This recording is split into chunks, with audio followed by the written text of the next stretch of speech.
ٹھیک ہے، لیکن ہم یہ بات بھی ہم یہ جانتے ہیں کہ جب قیامت نزدیک ہوگی تو اس وقت ان کا ایک حملہ یا ان کی ایک شلغار ایک اور ہوگی، ٹھیک ہے۔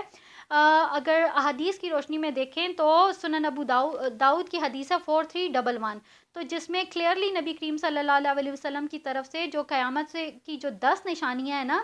تو ان میں جو ہے وہ ان کا یاجوج ماجوج کا دوبارہ سے جو ہے وہ ان کا نکلنا بھی جو ہے وہ ہمیں ملتا ہے۔ تو یہ بات ہمارے ذہن میں ہونی چاہیے کہ قیامت کے نزدیک یہ جو قوم ہے یہ دوبارہ سے جو ہے وہ اپنا ایک حملہ کرے گی، ایک جلغار کرے گی، ٹھیک ہے۔ اور اسی طرح سے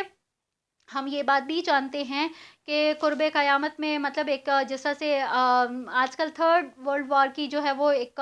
پیشن گوئیاں کی جا رہی ہیں اور اس طرح کا ہوگا، تو یہ ساری چیزیں اگر ہم احادیث کی روشنی میں بھی دیکھیں تو وہاں سے بھی ہمیں جو ہے وہ ان ساری باتوں کا ذکر ملتا ہے، ٹھیک ہے، کہ جب قیامت نزدیک ہوگی تو ایک بہت ہی ہولناک قسم کی جنگ جو ہے وہ اس سے پہلے ہوگی۔ اب یہ جو جنگ ہے اس کو اگر دیکھا جائے تو بائبل میں اس جنگ کا جو اس کو ارمجدون کے نام سے اس کو جو ہے وہ یاد کیا جاتا ہے کہ آخری جو وقت ہوگا اس میں یہ ایک جنگ ہوگی اور بہت ہی ہولناک قسم کی جنگ ہوگی، ٹھیک ہے۔ اب اس جنگ میں اگر آپ دیکھیں تو ایک طرف سارے عیسائی ہوں گے اور تمام یورپین نیشنز جتنی بھی ہیں نا وہ ساری کی ساری ایک سائڈ پہ ہوں گی اور دوسری سائڈ پہ مسلمان ہوں گے، ٹھیک ہے۔ اور اسی طرح سے ہم یہ بھی دیکھتے ہیں کہ یہ جو جنگ ہوگی یہ اس کے جو لیڈر ہوں گے وہ امام مہدی ہوں گے، ٹھیک ہے۔ اور کیونکہ ہم یہ بھی دیکھتے ہیں کہ آج کل یہ جو فتنے ہیں ان فتنوں میں ایک یہ بھی چیز جو ہے وہ ہمیں نظر آتی ہے کہ امام مہدی کے حوالے سے، ٹھیک ہے، یہ بھی ہمیں ایک نظر آتا ہے۔ تو ہمیں یہ بات بہت اچھے سے یہاں پہ سمجھنی ہے کہ امام مہدی جو ہیں وہ عرب میں پیدا ہوں گے، ٹھیک ہے، اور وہ جو ہیں وہ اس ساری مطلب پوری جو امت مسلمہ ہوگی وہ اس کو لیڈ کر رہے ہوں گے اور وہ کافی ساری فتوحات بھی کریں گے، ٹھیک ہے، اور بہت سارے علاقے بھی ہوں گے۔ پھر اسی طرح سے ہم نے یہاں پہ دجال کے حوالے سے بھی پڑھا کہ دجال کا بھی جو ہے وہ خروج ہوگا اور سارا جو ہے وہ ان سب کے ساتھ اب یہ جو مہدی ہوں گے نا یہ ان کے ساتھ بھی ان کی لڑائی ہوگی، لیکن دجال کے ساتھ یہ نہیں کر سکیں گے۔ اس سے پہلے وہ جس بھی طرف جائیں گے وہاں پہ ان کو فتح حاصل ہوگی، لیکن یہ جو دجال والا معاملہ ہوگا اس میں تھوڑے سے وہ بے بس ہو جائیں گے۔ اور اسی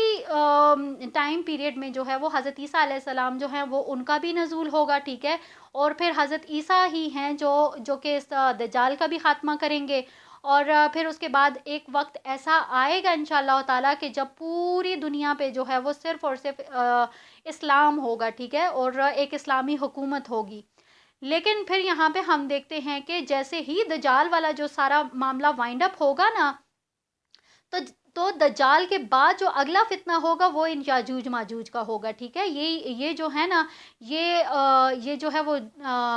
ان کا ظہور ہوگا۔ اب یہاں پہ اگر ہم دیکھیں تو سنن ترمذی کی حدیث ہے 2240، ٹھیک ہے، تو اس میں جو ہے وہ ہمیں بہت کلیئرلی اس میں وہ نظر آ رہا ہے کہ یہ جس دیوار کے بارے میں ذکر کیا جا رہا ہے یا اگلی آیات میں ہم پڑھیں گے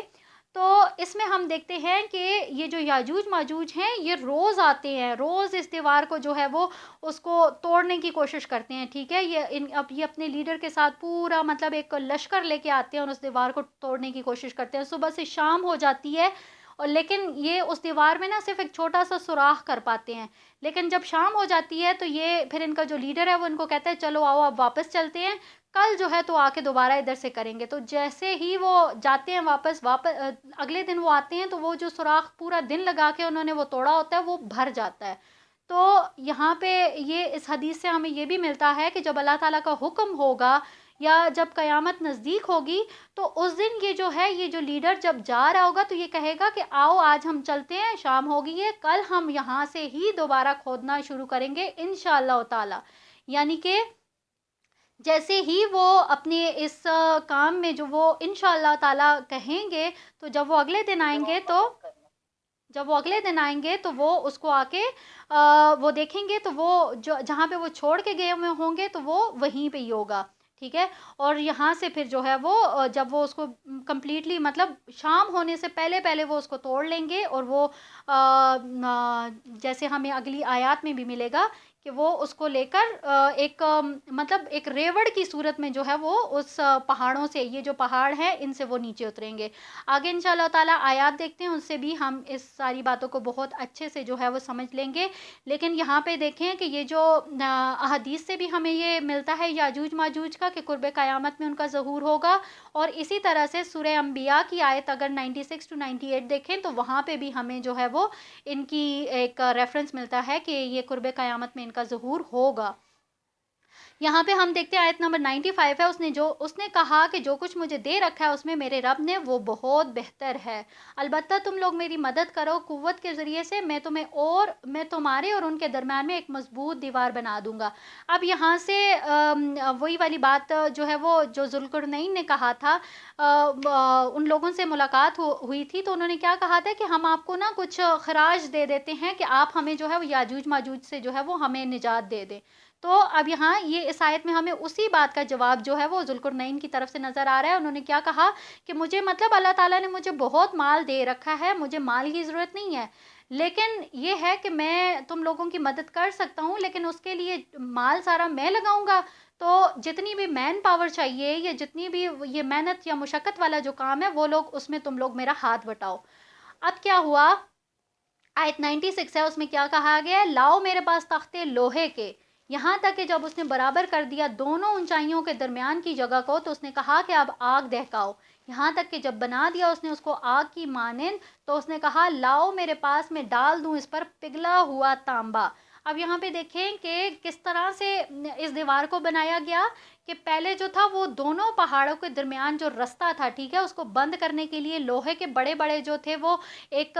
لوہے کے ساتھ ایک دیوار، مطلب تختوں، لوہے کے بڑے بڑے تختے تھے، ان کے ذریعے سے ایک دیوار کھڑی کی گئی، ٹھیک ہے۔ جب وہ دیوار برابر ہو گئی، کھڑی ہو گئی، تو پھر اس میں کیا ہوا، یہ ذوالقرنین نے کیا حکم دیا کہ اب اس میں آگ جلا دو۔ تو جب اس کے اندر آگ جلائی گئی تو وہ جب یہ جو لوہے کی دیواریں جو تھیں یہ بالکل جب یہ بالکل لال ہو گئیں تو پھر اس نے کیا کیا کہ اس کے اوپر تانبا جو تھا وہ پگھلا ہوا اس کے اوپر ڈال دیا، تو اس طرح سے یہ جو دیوار ہے ایک بہت ہی مضبوط دیوار جو ہے یہ بن گئی۔ اب اس دیوار کو اگر دیکھا جائے تو یہ دیوار جو تھی وہ 50 میل لمبی دیوار تھی، ٹھیک ہے، 29 فیٹ اس کی اونچائی تھی اور 10 فٹ جو تھی یہ چوڑی تھی۔ اور اگر ہم آج کے دور میں دیکھیں تو اگر یہ اس طرح کی اگر کوئی دیوار، تو یہ جس دور میں بنائی گئی ہے مطلب یہ بالکل ہی ایک، اس کو سمجھیں کہ ایک بہت بڑا کارنامہ، ٹھیک ہے، یہ تھا جو کہ ذوالقرنین نے کیا تھا۔ آیت نمبر 97 ہے، اب نہ تو یہ یعنی کہ یہ یاجوج اور ماجوج اس کے اوپر چڑھ سکیں گے اور نہ ہی وہ اس میں نقب لگا سکیں گے، یعنی کہ یہ جو دیوار ذوالقرنین نے بنائی، انہوں نے کیا کہا کہ اب یہ جو دیوار ہے اس کے اوپر وہ نہیں چڑھ سکیں گے، ٹھیک ہے، اور نہ ہی وہ اس کو توڑ سکیں گے۔ لیکن اسی کے ساتھ اگلی آیت میں انہوں نے کیا کہا کہ اس نے کہا کہ یہ رحمت ہے میرے رب کی، اور جب آ جائے گا وعدہ میرے رب کا تو وہ کر دے گا اس کو ریزہ ریزہ، یعنی کہ یہ جو کچھ بھی کام کیا ہے، یہ جو دیوار بنائی ہے، اس میں یہ جو کریڈٹ ہے وہ ذوالقرنین نے اپنے سر نہیں لیا، ٹھیک ہے، اس نے کیا کہا کہ یہ میرے رب کی رحمت ہے، اور اسی کے ساتھ اس نے کیا کہا کہ مطلب اس نے یہ تو کہا نا کہ آیت میں ہمیں یہ ملتا ہے کہ اب اس کے اوپر وہ نہیں چڑھ سکیں گے، لیکن اسی کے جواب میں کیا کہا کہ جب میرے رب کا حکم آ جائے گا تو وہ لوگ اس کو ریزہ ریزہ کر دیں گے، یعنی جس طرح سے حدیث میں ہم نے دیکھا نا کہ قرب قیامت میں جب اللہ تعالیٰ کا حکم ہوگا تو وہ لوگ ان کا ظہور ہونا ہوگا، تو اس دن جو ہے وہ اس دیوار کو توڑ دیں گے، اس کو ریزہ ریزہ کر دیں گے۔ اور پھر اسی کے بعد جو ہے وہ اللہ تعالیٰ کی طرف سے ہمیں کیا ملتا ہے، ایک نظر آ رہا ہے ایک آیت 99 میں کہ اور ہم چھوڑ دیں گے ان کو اس دن وہ ایک دوسرے میں گتھم گتھا ہو جائیں گے۔ تو یہاں پہ ہم دیکھتے ہیں کہ یہ قیامت سے پہلے والے جو جنگی واقعات ہیں یہ ان کی طرف اشارہ ہو رہا ہے کہ یہ جو یاجوج اور ماجوج ہیں جب ان کا ظہور ہوگا تو جیسے ہی یہ جب اپنی اس دیوار سے باہر نکل آئیں گے تو یہ جس طرح سے مطلب ایک دوسرے کو اوپر چڑھتے دوڑتے بھاگتے، جس طرح سے ہوتا ہے نا، وہ ایک بھوکے شیر کو اگر بکریوں کے ریوڑ میں اگر چھوڑ دیا جائے تو آپ امیجن کر سکتے ہیں کہ وہ کس طرح سے جو ہے وہ لپکتا ہے ہر چیز کی طرف، تو سیم ان کا بھی وہی معاملہ ہوگا کہ یہ لوگ